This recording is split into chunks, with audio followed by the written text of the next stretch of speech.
I'm going to bloom the yeast by mixing together half a teaspoon of sugar and 1 teaspoon of active dry yeast. And I'm going to mix it together so that they can combine and the yeast can feed on the sugar. I'm going to combine 3.5 cups of all-purpose flour and a teaspoon of salt in a bowl. And I'm going to mix them to combined.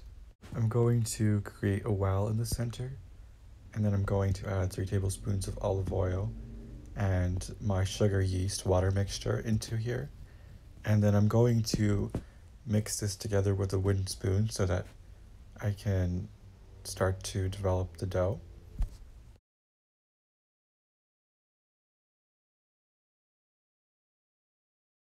After mixing together my ingredients, I'm going to knead the dough with my hands.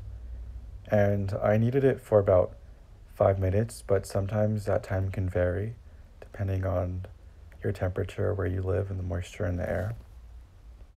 Now that the dough is done being kneaded, I'm going to put it in a bowl that I drizzled with olive oil. And then I'm going to put some olive oil on top of the dough so that it can be really moist.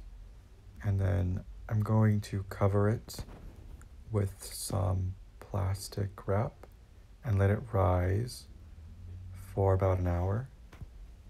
Now that the dough has risen for an hour, I'm going to preheat my oven for 550, but you do the highest yours can go.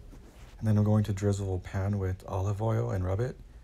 And then I'm going to roll out the dough with my hands and make it as wide as I can and shape it into the shape I want my pizza. Now I'm going to start adding my toppings, and I'm just going to make a tomato sauce, mozzarella, pepperoni pizza. But of course you could add whatever you want.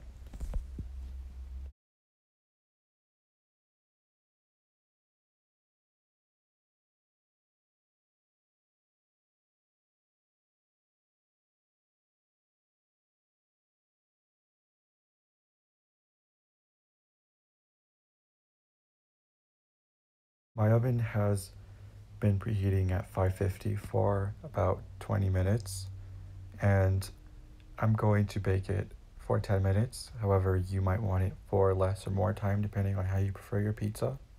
Now that the pizza is done, I'm going to take it out of the oven and let it rest for a while before I serve it. The pizza came out nice and well cooked. It wasn't too crispy and it wasn't undercooked.